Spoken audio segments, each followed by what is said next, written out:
Ernesto, qué Digo, placer tenerte por aquí. un gusto, querida. ¿Se escucha bien?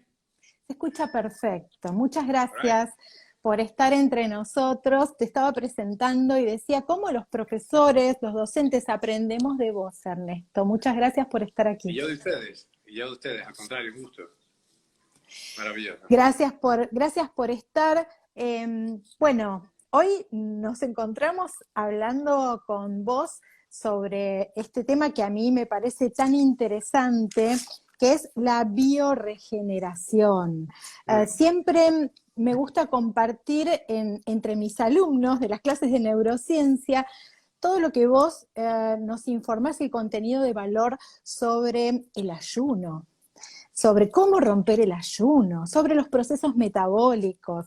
Bueno, realmente me parece que sos tan claro, tan conciso, que bueno, no nos cansamos de aprender de vos y hoy queríamos que nos alcances un poco de toda esta sabiduría tuya sobre la bioregeneración. ¿Cómo no? Sí, a mí me parece pertinente y por eso me parecía tan interesante hablar contigo en tu vertical, en tu línea de las neurociencias, porque hay un elemento que yo creo que coincidiríamos todos. Mi amiga, por más que vivamos mucho tiempo, si la cosa no está clara arriba, si si el techo no está alineado, de muy poco nos va a servir esta longevidad que sin duda estamos teniendo. O sea, yo creo que ya es un hecho que tenemos mayor longevidad cada vez. Es casi un resultado colateral del avance de la tecnología. Pero como tú sabes, dolorosamente tenemos un montón de problemas muy serios, de problemas de demencias. Nuestro laboratorio decidió hace 4 o 5 años llamarle demencias neurometabólicas. Es una especie de bolsa de gatos conceptual. Ciertamente el Alzheimer es una de esas, pero hay otras muchas cuestiones que yo he visto lastimosamente en gente incluso cercana, muy querida, familia también.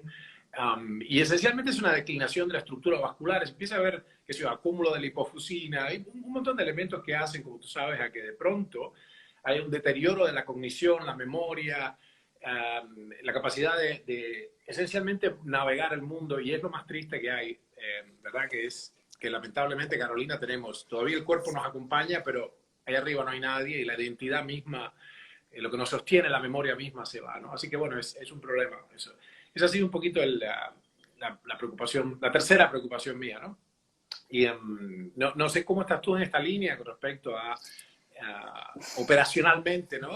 Intervencionistamente, ¿cómo estás en la línea de evadir la neurodegeneración? ¿Qué andas haciendo ahí? Bueno, vos sabés, Ernesto, que ese fue mi propósito, el por qué comencé a estudiar neurociencia. Mi abuela, mi adorada abuela, esa que, con la cual tenemos ese feeling, ese amor, esa preferencia, murió con Alzheimer.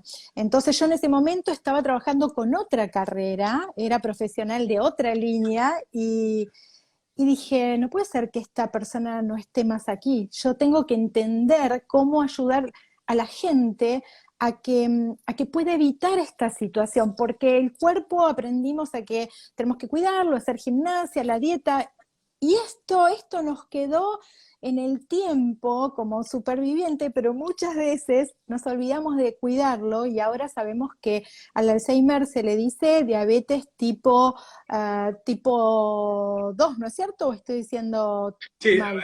le hemos dicho varias cosas. Hay quien dice tipo 3, yo digo Tipo tipo 3. 4 para fastidiar un poco, porque habíamos definido como 17 años atrás, ok, wait a minute, el cáncer es una suerte de trastorno que involucra el eje glucídico, es una suerte de diabetes tipo 3, el síndrome oncometabólico, porque además, como tú sabes, los tumores hackean el metabolismo glucídico de los pederos y causan todo el rollo, ¿no? Pero lo que es interesante es que ya no hay en tu disciplina ya hay consenso, que es tu disciplina fundamental, digo, que es la neurociencia, hay consenso de que la perturbación del metabolismo glucídico está en la génesis, metida ahí en algún lado en la génesis del Alzheimer, sin duda, ¿no? Es muy extraño. Una de las primeras cosas que me enseñó, sin duda, una de las dos personas de más grande influencia en mi formación como ser humano, mi querido maestro, Aníbal, era quien justamente desencarnó este año, ¿no? Partió. Y es cuando uno se jubila, me dijo él, era un lingüista y un hombre extraordinario, sabía más de medicina que casi todos los médicos que yo conozco, ¿no? Pero, y un hombre con un conocimiento muy amplio en las ciencias en general, un yogi además, un yogi de mucho desarrollo, ¿no? Tanto en Hatha Yoga como Raja Yoga. Y una de las cosas que me dijo, mira, cuando uno se jubila, cuando uno deja de trabajar, cuelga ¿no? el paraguas del trabajo, de inmediato el vocabulario activo, para que tu audiencia entienda, el vocabulario activo es aquellos vocablos, aquellas palabras que usamos en una base cotidianamente, ¿no? En a daily basis.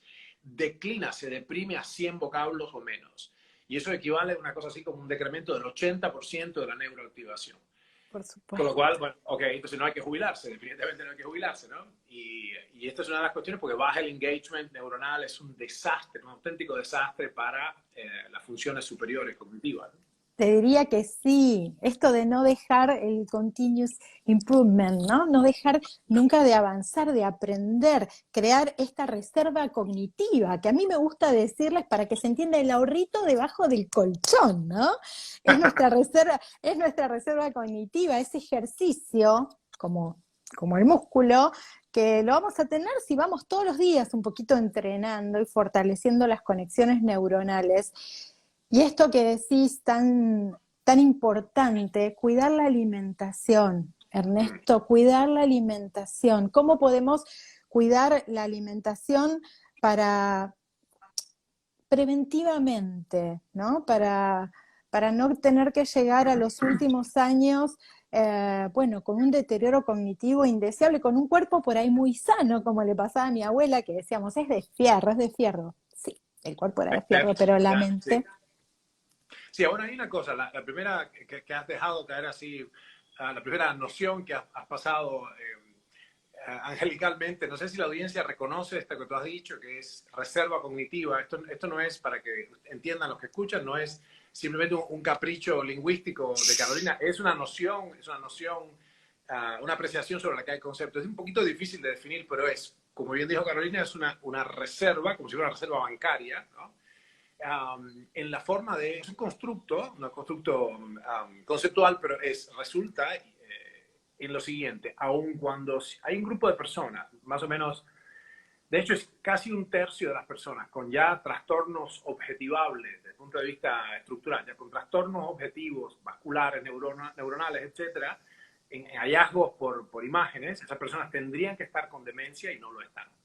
Y la reserva cognitiva es la explicación que se le ha dado, que le hemos dado nosotros en el ámbito de la observación de la cognición humana, y es que algunas personas, como dije, casi un 30 y pico por ciento de las personas que ya tendrían que estar con demencia, con deterioros cognitivos galopantes, se manejan funcionalmente bien, aunque anatómicamente tengan ya los fundamentos de una demencia tipo Alzheimer, con cuerpos de Lewy o qué sé yo, ya tengan ya acúmulos de qué sé yo, de ovillos neurofibrilares, la sustancia amiloides y aquellas cosas que hacen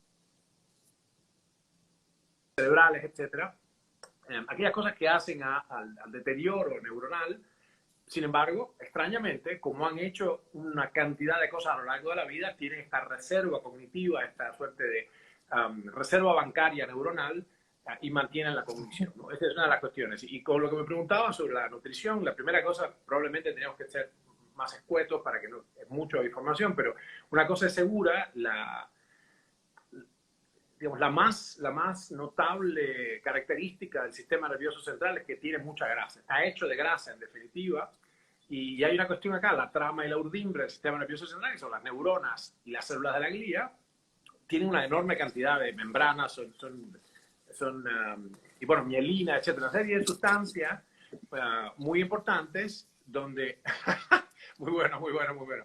Esta es esa neuronita hecha con esto enseño en el curso las neuronas, ¿no? Porque me parece, como bien decís siempre, perdón Ernesto, que vos compartís para gente que no es profesional ciencia, traes ciencia, ese vocabulario que se hace tan fácil de comprender, entonces de alguna forma utilizamos todos los métodos pedagógicos para eso.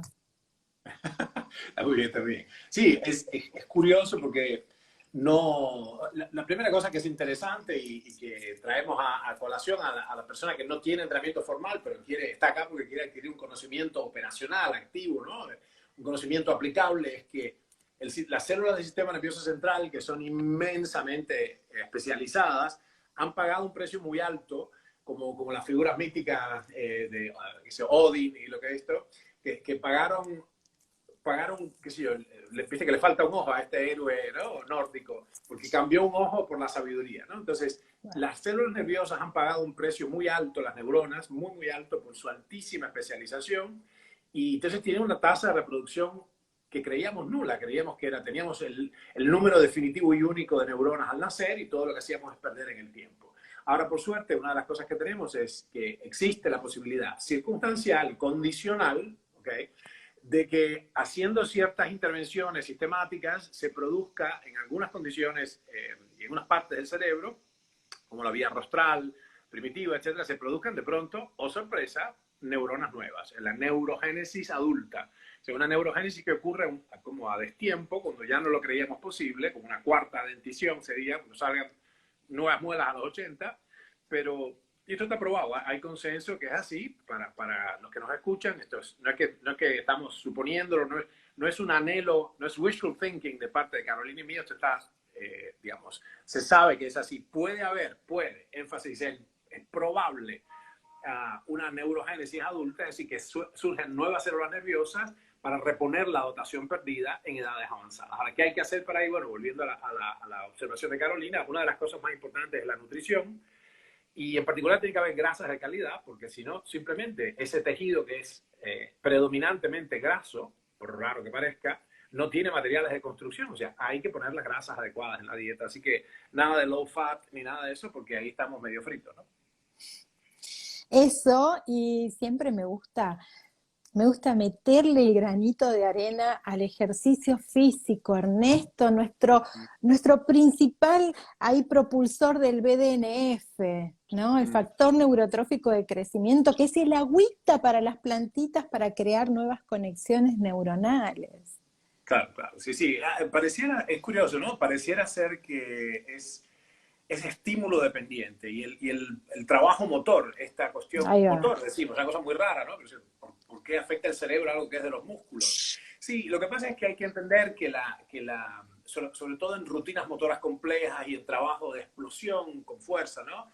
Mover rápidamente peso de un lado para el otro, el cerebro necesita hacer un reclutamiento de vías muy importante, de vías nerviosas, y eso trae una consecuencia adaptativa. Es decir, bien, cuando hacemos ejercicios fuertes, el resultado inicial de esto es que el cuerpo, y concretamente las estructuras nerviosas superiores, se adaptan creativamente durante el sueño, después del esfuerzo, y entonces el resultado de esto es un cerebro mejor construido para la acción, ¿no?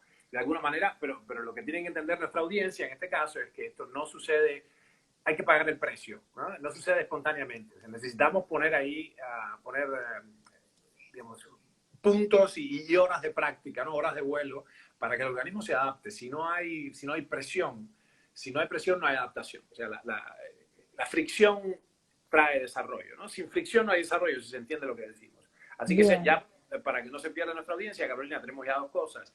Hemos establecido, en primer lugar, que es preciso y necesario crear una reserva cognitiva, number one.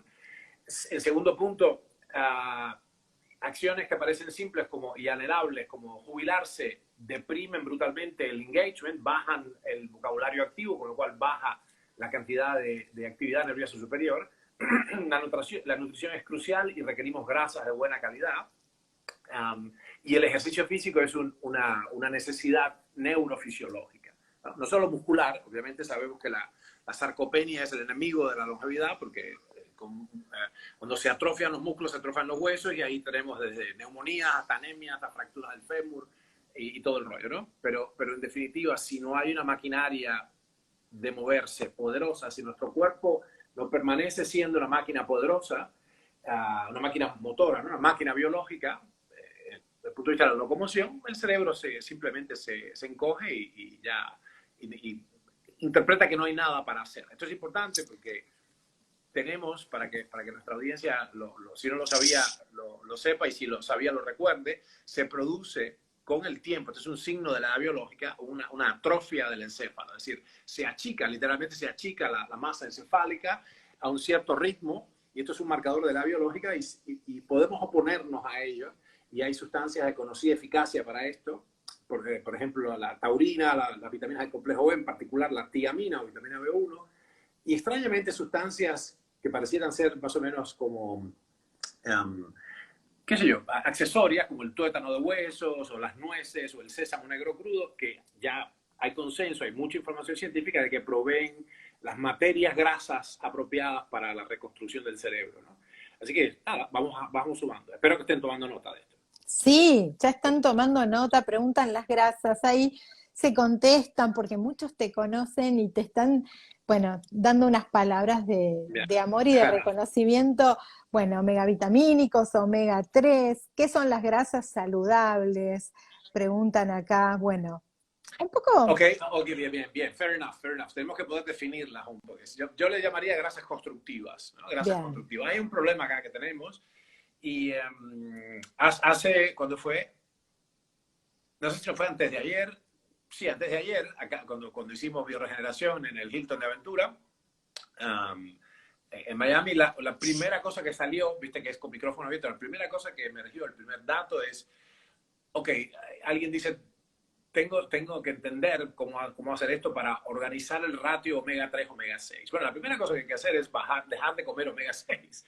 Entonces, ahí hay una de las grasas destructivas, ¿no? Que son los ácidos grasos poliinsaturados de estos aceites como soja, maní, girasol y todo este rollo, son realmente corruptibles por el oxígeno. El aceite de oliva se salva de eso porque es omega 9, ácido oleico, omega 9, que en este sentido es un combustible aceptable, ni fu ni fa, es riquísimo, etcétera, pero no hace daño y no pervierte el ratio o proporción de omega 6 a omega 3.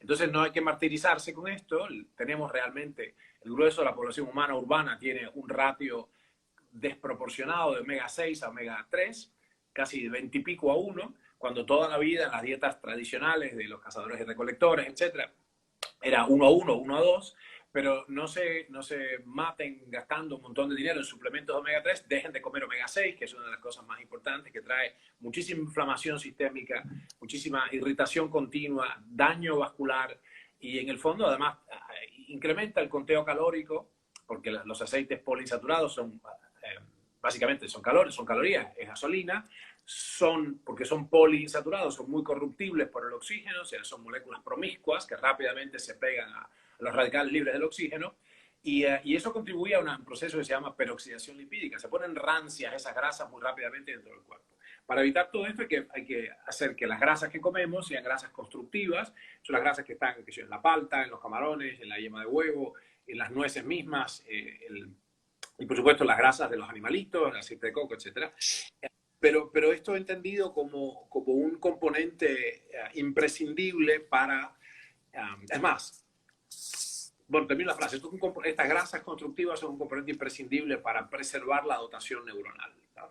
Y es más, su falta crónica, o sea, la malnutrición crónica desde el punto de vista de este macronutriente, esencialmente predispone a la atrofia del encéfalo, ¿ok?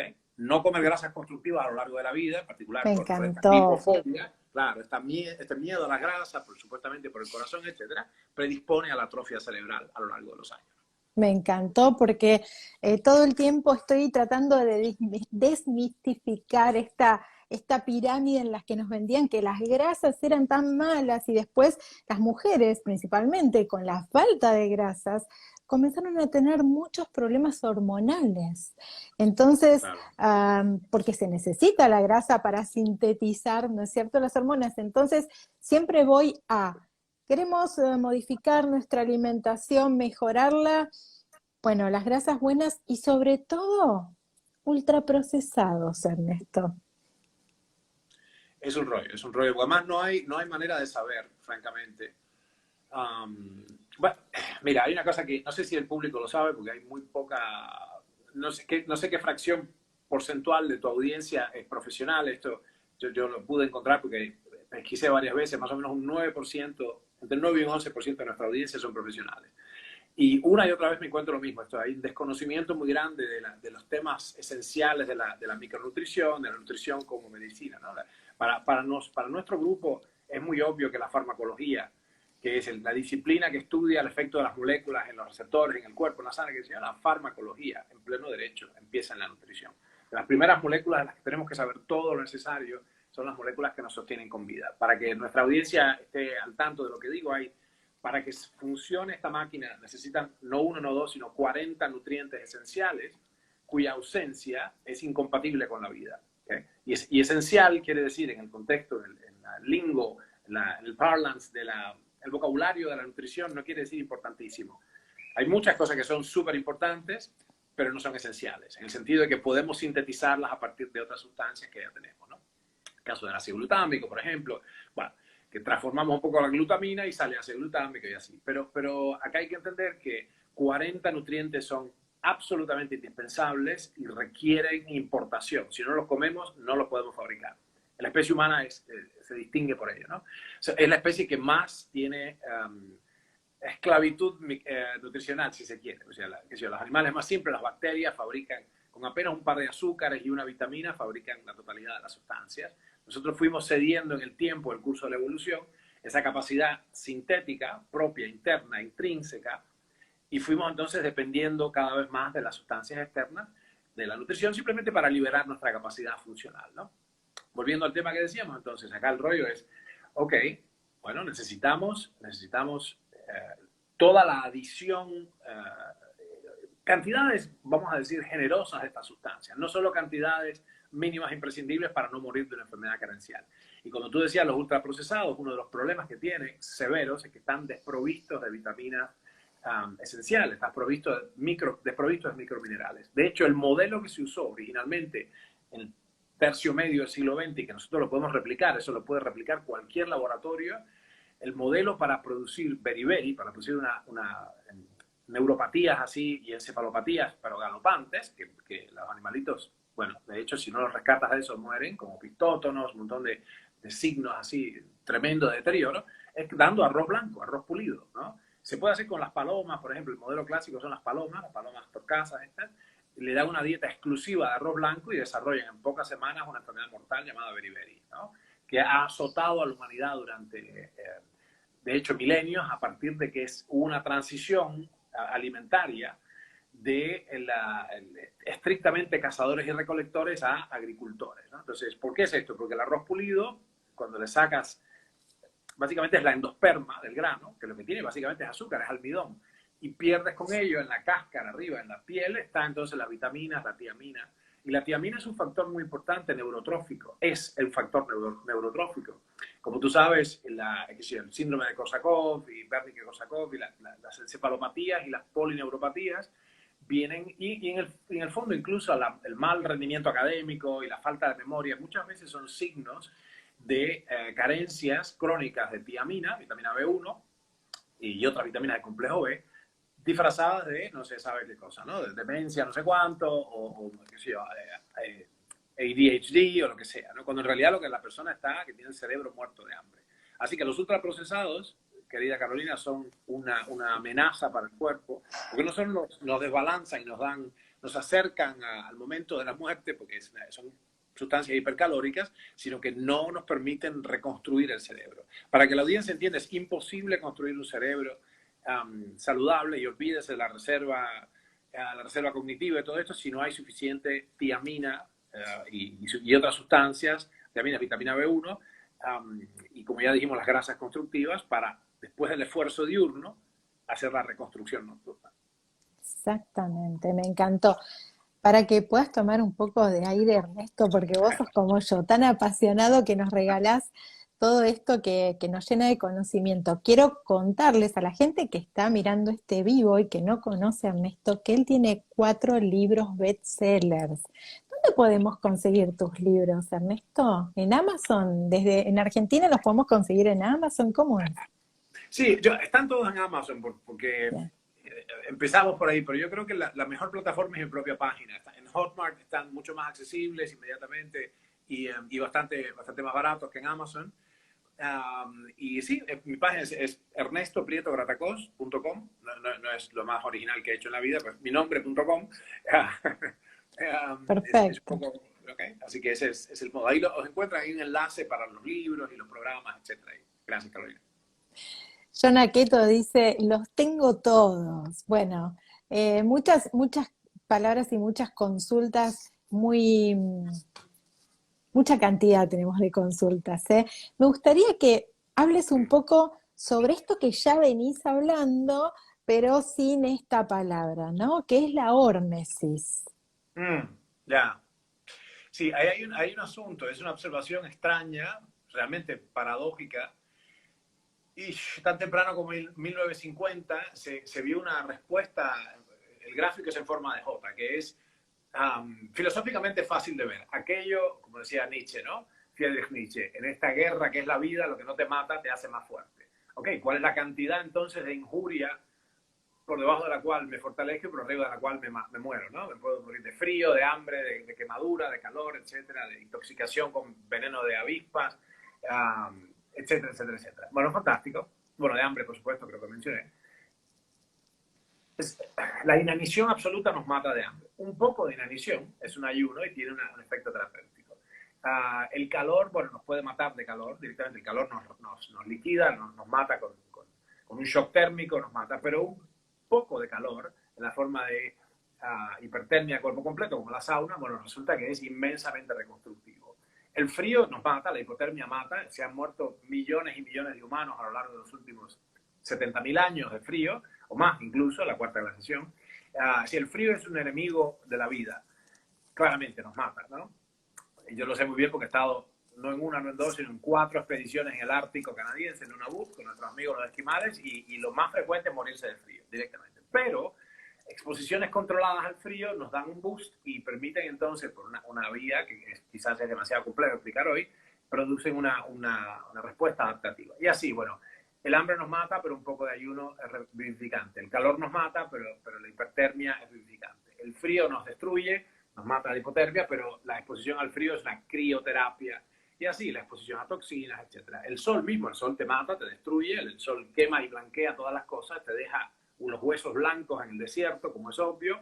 Sin embargo, exposiciones controladas a ese paquete de radiaciones interesantes, esa ducha de fotones y rayos UV, etcétera, tiene un efecto interesantísimo del cuerpo que produce una adaptación, además la síntesis de una hormona fundamental, una hormona secosteroide crucial para el género humano, que es la vitamina D, la 25 hidroxivitamina D. Así que el punto es este, lo que es muy interesante, circulando ya hacia tu pregunta sobre la hormesis, los estímulos horméticos en general, de hecho tenemos materiales de esto en nuestro blog, lo que hicimos fue, en vez de quedarnos con una de estas, digamos, hacer escuela de una de estas cosas, digamos, ok, ¿cuál es el calendario? Como sea, el catálogo total de estímulos horméticos que la humanidad puede tener acceso, ¿no? Y entonces hay una descripción de cuál es el mecanismo de acción y qué cosas podemos hacer. Hay muchas cosas que podemos hacer, ¿no? Los golpes, por ejemplo. Los golpes bien administrados, una tunda de palos bien administrada es sumamente fortalecedora. Si no te matan los golpes, si no te desangras, si no te rompen los huesos, bueno, los golpes administrados en forma creciente, qué sé yo, hay masajes que son masajes chinos que son una tunda de palos, ¿no? Y de hecho hay sistemas que se hacen con un haz de varillas, donde golpeando sistemáticamente el cuerpo cada vez más, se adapta el tejido conectivo, se vivifica la médula ósea, se fortalece el tejido vascular, es una cosa muy interesante. El punto es entonces, ok, si esto es un hecho, si aquello que no me mata me hace más fuerte, el ejercicio, por ejemplo, es muy común morir de fatiga. Okay, podemos morir de fatiga, podemos caer exhaustos, literalmente muertos de fatiga, por demasiada, digamos, si nos vemos forzados continuamente, está la clásica, la batalla de maratón, ¿no? Que el tipo corre, corre, corre y cae muerto. Hasta que se muere. Claro. Entonces, pequeñas cantidades de ejercicio administradas correctamente, si no te matan, el sobreentrenamiento ha matado a más gente que te imaginas, porque destruye el tejido, te produce randomiolisis, destruye, bueno, te puede matar, ¿no? Pero lo interesante es que pequeñas dosis de ejercicio entonces producen son polimicrotraumatismos, ¿no? En el fondo, y el cuerpo corre a repararlos, y el resultado de eso es en gráfico en forma de J, que al final de estos estímulos, si logro descansar y nutrirme, esa es la otra cosa, salgo más fuerte, salgo fortalecido de ahí. Así que bueno, sí, los estímulos horméticos son como el músculo cuando se van rompiendo las fibras, ¿no? Entonces decimos, ay, cómo me duele ese ejercicio. En realidad el cuerpo va a reparar ahí, ¿no es cierto? Por eso nos duele. Claro, claro, claro. Sí, aquí hay dos cosas también, entonces, ¿cuál es el límite? Y este es el asunto cuantitativo. Porque por esto que estamos diciendo, si un poco de ejercicio es bueno, bueno, mucho ejercicio es buenísimo y caer agotado de ejercicio es ultra bueno. Not so fast. Se ve que no, hay como siempre decimos, en todo esto hay una línea, hay una ruta crítica, ¿no? Hay, para que la gente entienda, el ejercicio es una forma de medicina, hay consenso sobre ello, no hay ninguna duda, pero hay un punto pasado el cual ya tenemos retornos decrecientes. Esto después lo pueden googlear, el concepto de retornos marginales decrecientes, y después incluso tenemos retornos negativos, es decir, pasado un cierto nivel de entrenamiento y de desgaste físico, incluso hay daño, o sea, es peor hacer eso que no hacerlo. ¿Okay? Y esto está claro, sobre todo los atletas de ultra endurance y todo esto, esencialmente acortan su vida, ¿no? Siempre, por supuesto, hay el cuento de un viejito que corría a los 101 años, siempre hay alguna excepción confirmatoria o alguna especie de evidencia anecdótica. En su conjunto, en general, el grueso de la información estadística muestra que las personas que han hecho muchísimo deporte en su juventud y han entrenado horas y horas, décadas, en el fondo están quemados, están bastante quemados. Y de hecho, incluso, no solo no sobrepasan la media de la sobrevida, sino que a veces se quedan marginalmente por debajo. Es decir, es posible que entonces el deporte de alto rendimiento, en particular las modalidades que son agotadoras, no haga mucho por prolongar la longevidad máxima, lo que se llama maximum lifespan, ¿no? Así que ahí está. Me encantó todo en su justa medida, ¿no? Y en equilibrio. ¿Mm? Claro. A mí me gusta mucho compartir tus videos sobre el ayuno, Ernesto, porque creo que es algo en lo cual todavía falta información con sustento científico que se difunda. Que lo hay, por supuesto que lo hay, pero la gente tiene muy a mano mucha información diversificada y no tanta explicada como vos la explicás, con este sustento científico de rigor, que además vos la explicás tan fácilmente y que nos ayuda a tomar conciencia sobre los beneficios regenerativos del ayuno, ¿no? La apoptosis, esta claridad mental que siempre digo que esto hay que vivirlo, ¿no? Para poder compartirlo. Siempre me gusta contar que tuve una vida anterior en la cual comía solamente dulces, Ernesto, dulces y azúcares. De hecho, yo era una adicta al azúcar y el día en que dije nunca más como azúcar, no lo hice de la mejor manera, determiné que nunca más y de un día a otro lo dejé y tuve síndrome de abstinencia, fiebre, temblores, náuseas, vómitos. Bueno, ahí me di cuenta realmente lo que era esta adicción. Por suerte tuve la fuerza de voluntad que me dio el conocimiento es poder y saber hacia dónde me dirigía si continuaba con este tipo de alimentación. Entonces hice las correcciones necesarias y un cambio de alimentación. Entre ellas, después de 5 años de una dieta equilibrada, en la cual se habían eliminado los ultraprocesados, los azúcares y las harinas refinadas, comencé a hacer ayunos, ¿no? No de buenas a primeras, siempre me gusta saber que esto, compartir que esto es a conciencia y seriamente, y tenemos que tener una preparación previa, ¿no? Para poder obtener los beneficios del ayuno. Sobre esto te quiero consultar, Ernesto. El ayuno. Claro, sí. La primera definición que pide a gritos que cuantifiquemos es qué quiere decir ayuno, ¿no? Y este es un término que ha devenido, como decía mi maestro, es un término polisémico, ¿no? Polisémico en el sentido de que una sola palabra significa diferentes cosas de acuerdo con el registro en el que estés. Bendita sea la hora en que mucha gente se ha puesto a hablar sobre esto y hacerlo, pues yo empecé en un momento, mi inicio en la ciencia objetiva, el conocimiento objetivo, fue una decisión que tomé muy joven, en el lugar apropiado, que era la isla natal en los años 80, etcétera, en la isla de Cuba. Y ahí pude, de alguna manera, no sé, ahora mirando hacia atrás, no sé cómo pudo pasar, pero pasó. De hecho, que me beneficié de esto. Y mi modo de empezar o sea, tomé la decisión de enfocarme en la ciencia, de ser fisiólogo o alguna cosa así que no tenía muy claro que era. Quería tener mi laboratorio. Esto es muy claro como concepción, ¿no? Desde muy chiquito, desde adolescente. Y entonces quería ser independiente. O sea, yo no me veía, era demasiado inquieto e disciplinado y majadero para estar en las universidades convencionales. Con lo cual me hice autodidacta. Y la manera de hacerlo fui tocando de puerta en puerta y graciosamente, o sea, mercifully, ¿no? Muchos maestros interesantísimos me permitieron aprender con ellos y me aceptaron como discípulo, qué sé yo, ¿no?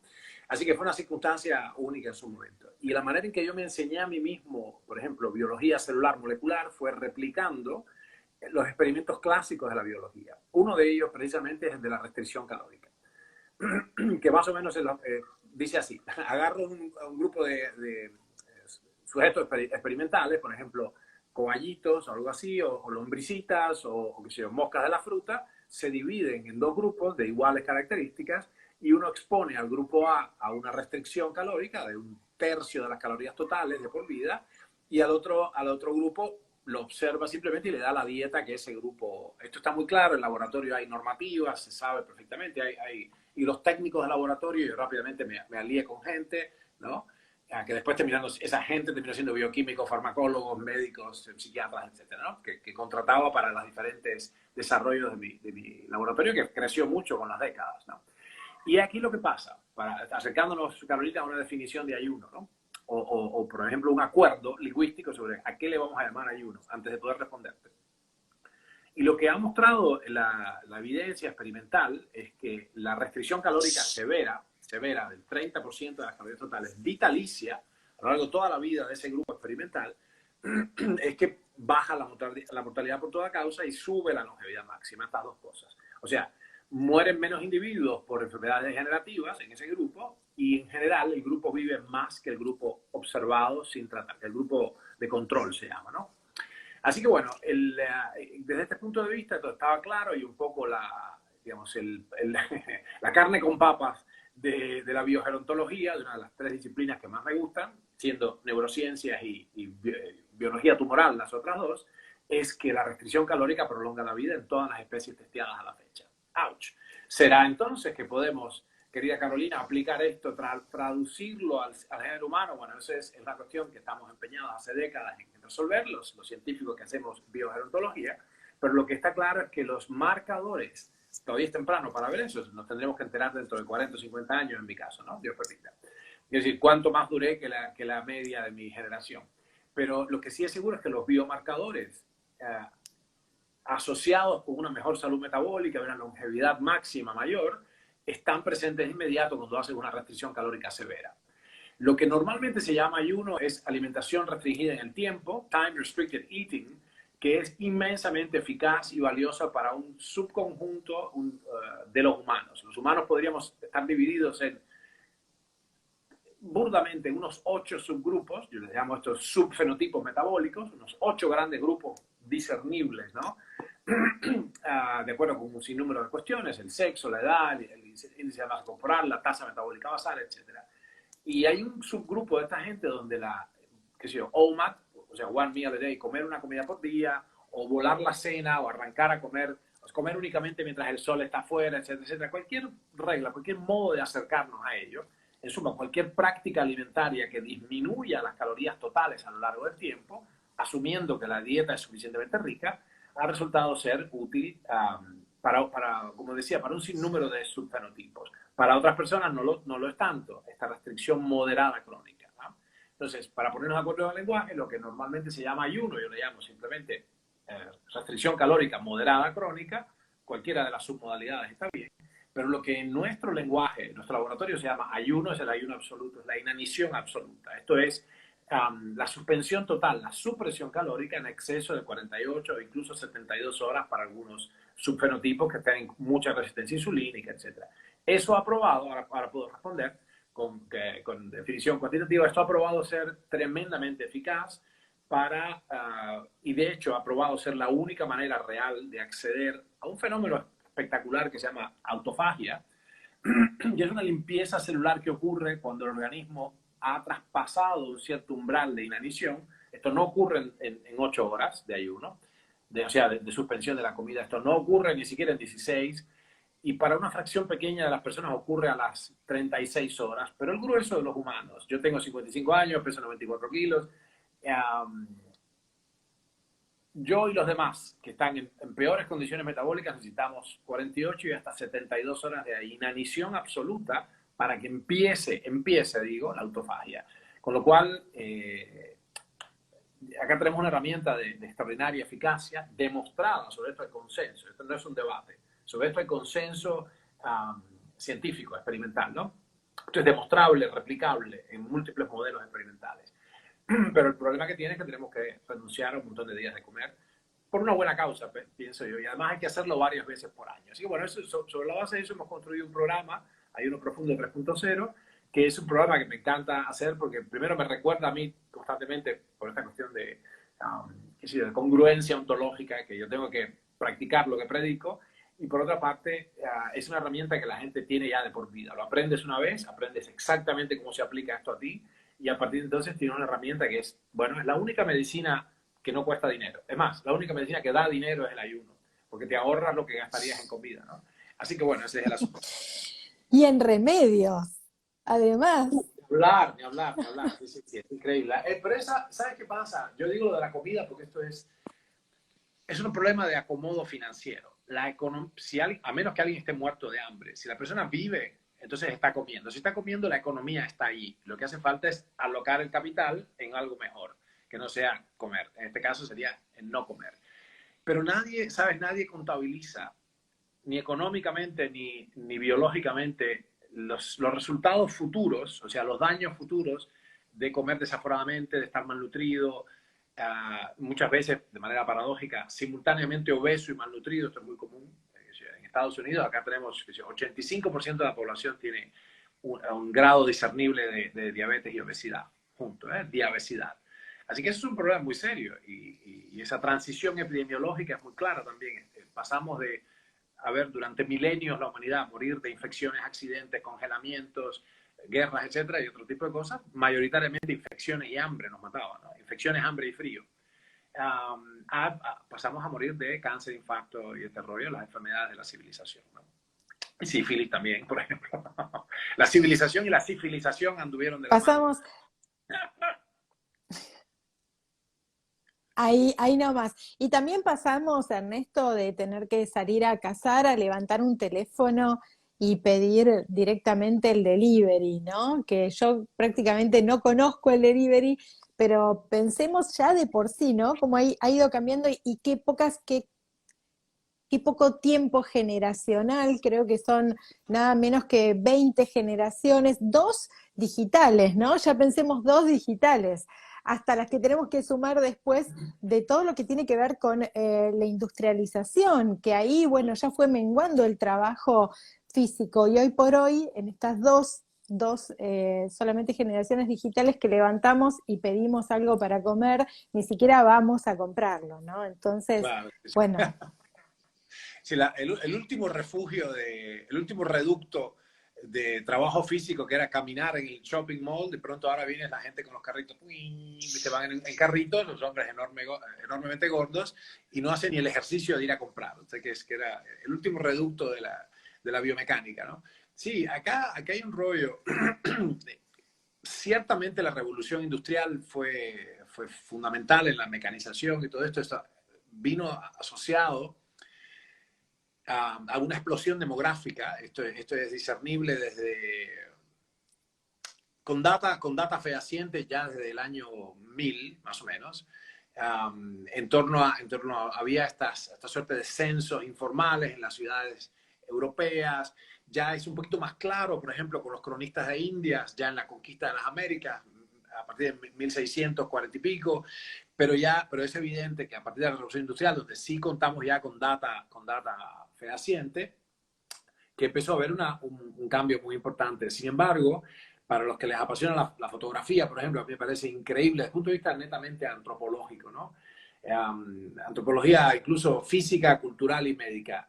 El inicio de la fotografía, que fueron los daguerrotipos, allá en 1870, una cosa así, si uno busca esta información, está digitalizada, es fantástica. Los cuerpos de los humanos eran muy diferentes a finales del siglo XIX y principios del XX. Muy diferentes. Yo he visto, por ejemplo, aquí he visto, creo que era en Luisiana, en museos de la Guerra de Secesión, los uniformes de la gente. Yo no cabría en ese uniforme. Es más, los locales tampoco cabrían, ni los del norte ni los del sur en la guerra de secesión, no caben en los uniformes, no cabrían en los uniformes que los soldados usaban tan temprano como 1870, 1890. Es decir, hace apenas 150 años, 120 años. Así que ha habido una dramática transformación.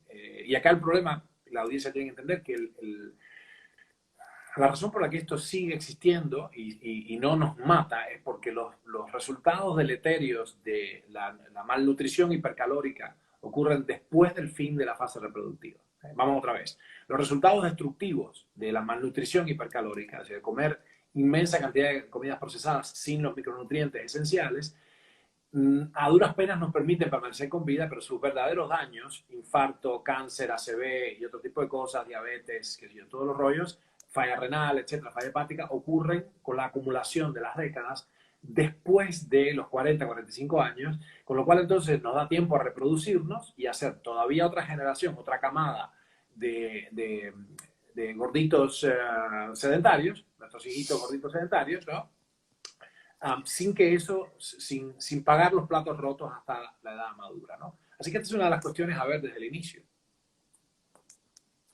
Exactamente, ponernos en marcha y cuidar nuestra alimentación. Creo que esto viene, así como hablamos de la reserva cognitiva, también físicamente, todo lo que hacemos previo a estos 45 años, ¿no?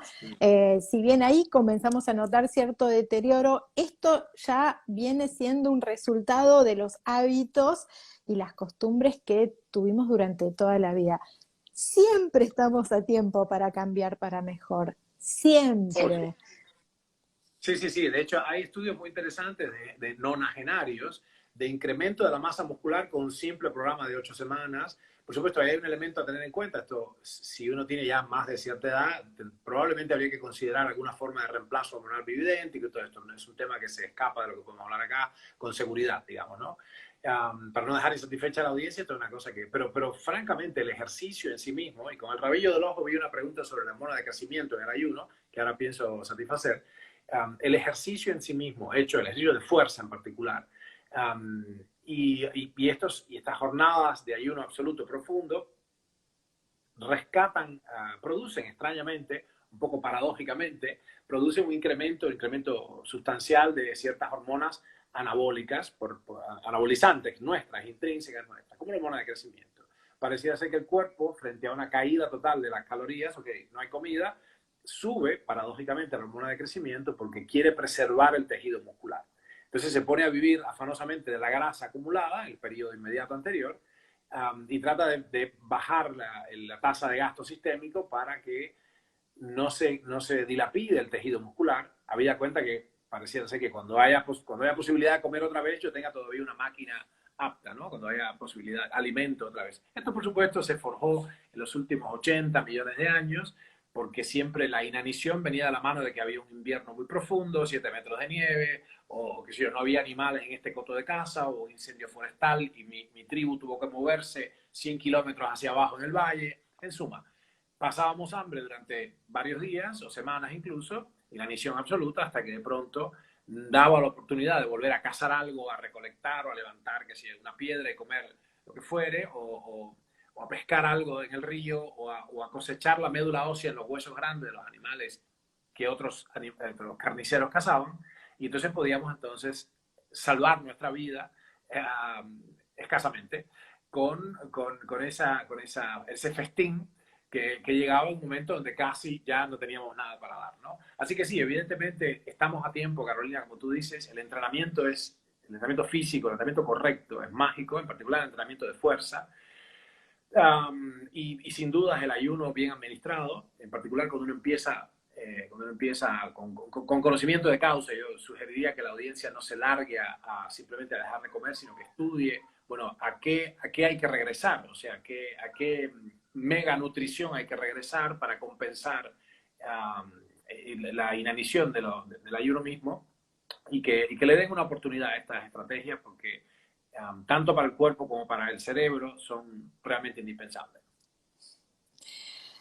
Hay una mujer que se llama Ernestine Schaeffer, que se divorció alrededor de los 40 años y comenzó a caer en una depresión. Se daba cuenta que estaba en esta situación y para no terminar de deteriorar su equilibrio emocional, que es un conjunto, ¿no? También con este equilibrio físico, decidió comenzar el gimnasio. Su hermana la apoyó y le dijo, vamos al gimnasio y vas a ver que te vas a levantar, además de todos los neurotransmisores y las hormonas que sabemos que, mm, que comenzamos a sintetizar a través del ejercicio físico. Comenzó a hacer una rutina. Hoy Ernestine Sheffer tiene 82 años, 80 u 82 años. Me gustaría que vayan a su Instagram, siempre comparto sus fotos para que vean qué mujer de 82 años. Comenzó a hacer ejercicio físico alrededor de los 40, 43 y Ernesto, te puedo asegurar que me encantaría llegar a los 80 años como está Ernestine Sheffer.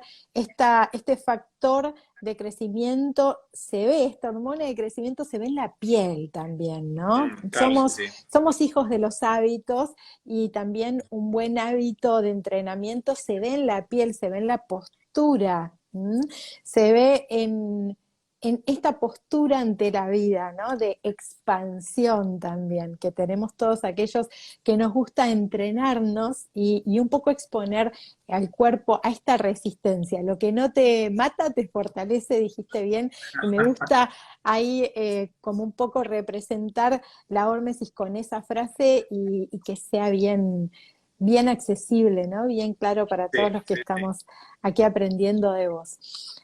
Y de Sí. ti también. Ahí, perdóname que te interrumpa, ahí vi con el rabito del ojo, hay una conversación interna entre los muchachos acerca de, Ernestine Sheffer se llama, Vero. Hay una conversación acerca de la tasa metabólica basal, y que la tasa metabólica basal sí baja con el ayuno profundo, y eso se expresa claramente, y debe bajar, y así está bien que sea. El organismo se adapta, trata de gastar menos, pero eso no es malo para nada. Ustedes están confundidos acerca de la importancia de acelerar el metabolismo y todo esto, porque es una característica del envejecimiento que cae la velocidad de los procesos. Lo que pasa es que también si uno se basa en eso, acelerar el metabolismo por sí mismo, y de hecho hay fármacos que lo hacen, acorta la existencia. ¿Okay? No confundan, no facciamo confusiones.